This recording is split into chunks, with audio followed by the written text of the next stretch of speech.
Today we're diving into a courtroom drama that's unfolding in a child support case, where tensions are rising and accusations are flying. You all may be seated. The case involves a father, Mr. Brooks, who's been taking on Mr. full-time Brooks, it looks responsibility like you for his filed child, this case. Tell and me is what's now going seeking on. financial support from the I'm mother here today of his because child. Jana, I really feel like the situation is messy, complicated, my and counterpart filled with here, emotions, my co-parent, with each party she offering their is perspective on intentionally what's fair working, and right when it comes just to to not supporting even a pay child. or help out in child support. The court proceedings began I am with a Judge full-time Boone, father. I'm who also a opened the session full-time by calling the employee. case of Mr. Brooks versus I don't Jana. get as much The money father, on Mr. a Brooks, week-to-week wasted no basis, time and explaining I'm really his looking case. for just a He little laid help out the or fact that he's a support full-time in what father, we created taking care together. of their child and it and seems working a like full-time she's job kind as of well. trying to run out on However, despite his her efforts, he's been responsibility left to in this shoulder with the me, financial and I don't burden think that's alone. fair. What do you mean He she's trying to explained how run he down on struggles her week responsibility? to What do you mean by that? Meaning trying to dodge earning the just fact enough of, to get by, getting yet he the still child doesn't support, have the support he believes he deserves. being able to pay He's looking something for to help help from me out. Jana, his Have you ever co-parent, asked her, for the ma'am, child they you created have your together. opportunity to speak. Mr. Brooks Have made you it ever clear asked that he's her not to asking for pay an child unreasonable support amount of help. or give you His some money for frustration the grew as child? he Exactly. I've claimed asked that her to Jana has help out been with some of the intentionally expenses avoiding that our her child incurs responsibilities throughout, when it even comes like to a regular paying school child year, support. or to maybe He go expressed attend that he's different been events, asking Jana you for know, help but What with type of expenses like expenses childcare, are you speaking tuition, about? well, I'm and speaking of basic expenses living maybe costs like to support as their far as child. childcare. But he's received All right. no assistance in return. Tuition,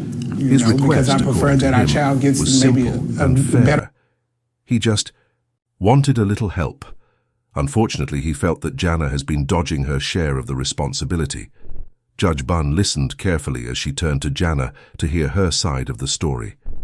Jana, who was present in the courtroom, didn't seem particularly cooperative at first. She quickly argued that she couldn't help out because she's disabled.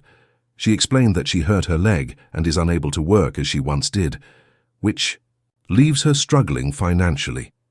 Jana's defense was that her disability check, which amounts to about $200 a month, doesn't leave her with enough to help out. The idea of being ordered to pay child support from her disability check didn't sit well with her. Jana then tried to change the course of the conversation, trying to bring up personal issues she had with Mr. Brooks. She explained that their relationship had ended because of his alleged actions, insinuating that their falling out was the real reason she didn't want to help with child support. According to Jana, she had stopped seeing Mr. Brooks, but he continued to visit her. She seemed to be using their complicated personal history as a defense for not fulfilling her financial obligations. However, Judge Bunn quickly cut her off, clarifying that these personal matters had nothing to do with the case at hand. The court was there to decide on child support, not to resolve relationship issues. As the hearing continued, it became clear that the focus would remain on the child support request. Mr. Brooks was not backing down. He stated that the child lives with him and that he's been providing for the child's needs all on his own. He wasn't receiving any money from Jana, which was causing him significant strain. The fact that he had been caring for the child full-time while also working a job wasn't lost on the judge, who seemed to sympathize with his situation. Jana then revealed something that shocked everyone in the courtroom. She had another child. Not just the one with Mr. Brooks, but another child from a previous relationship. The revelation came out during the hearing, and Mr. Brooks was blindsided by the news. He had no idea that Jana had a fourth child, and this raised more questions about her financial responsibilities. Judge Bunn addressed the discrepancy in Jana's testimony and the documents she had submitted. It appeared that Jana had failed to disclose the full scope of her family situation, which made things even more complicated. The court now had to account for not just the one child Jana shares with Mr. Brooks, but also the other children she is responsible for. Despite this, Jana was still adamant that her disability check was too small to help with the expenses, which she claimed to be overwhelming. As the testimony continued, Mr. Brooks provided a breakdown of the costs of raising a child. He mentioned expenses like childcare, school tuition, clothing, food, and other needs that added up to a substantial amount each month. He explained that while Jana was living with her injury, he was still trying to provide a stable environment for their child, and it wasn't easy on his own. He argued that Jana had a responsibility to share in the financial burden, especially since they both contributed to creating the child in the first place. The courtroom tension rose when Jana mentioned her work at a strip club, saying that she had been working there to support herself. She confessed that she was injured while working at the club, which led to her disability status. The revelation of her occupation caused some uncomfortable moments in the courtroom, but it was also crucial in understanding her financial situation. The judge needed to consider all of this when determining the child support amount. Despite the fact that Jana had been working in the strip club and had made a considerable income, which was backed up by documents showing that she earned about $65,000 a year, she claimed she wasn't receiving any financial help from Mr. Brooks. This created a huge disconnect between what Jana was saying and the evidence presented. Jana's claim of being unable to support the child seemed less plausible when it was clear that she had been making a significant income in the past. Judge Bunn wasn't swayed by Jana's arguments. She pointed out that Jana's financial situation had changed due to her injury, but that didn't absolve her of her responsibilities to support her child. The judge explained that in Texas, even people on disability are required to pay child support, and the money would be taken directly from their disability checks if necessary.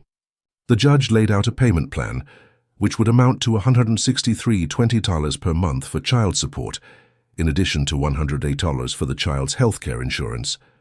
Jana wasn't happy with this ruling. She tried to argue that $163.20 a month wasn't enough to support her child's needs, claiming that she couldn't even afford the basic expenses on her disability check. She then tried to shift the blame to Mr. Brooks, claiming that he had been asking her for more help only because they were no longer in a relationship. However, the judge quickly shut that argument down, reminding her that the court was concerned with the child's needs, not their past relationship issues. In response to Jana's complaints, Mr. Brooks asked if Jana would return to working once she healed from her injury. He pointed out that if she went back to her previous job and made more money, the child support payments could be increased. Jana didn't seem to respond positively to this suggestion, but it was clear that the judge was considering this factor. If Jana were able to return to work and earn the same amount as she had before, her child support payments would naturally increase to reflect her higher income. After hearing both sides, the judge rendered her decision. Jana was ordered to pay $271.20 a month for child support, which would be paid directly to Mr. Brooks. This amount was calculated based on her disability income and the cost of health care for the child. Additionally, Jana was responsible for repaying the state's Medicaid coverage for the child, which added to the financial burden. The court made it clear that this was not a decision based on personal animosity, but on what was legally required to ensure the child's needs were met. Judge Bunn closed the session with a final statement that left no room for further discussion. She reminded Jana that regardless of her personal situation, she was still obligated to contribute to the child's welfare. The court was there to ensure that both parents played a role in the child's life, both emotionally and financially. In conclusion, this case highlights the complex issues that can arise when it comes to child support. While the financial situation of each parent can vary, the responsibility to support a child should always remain a priority.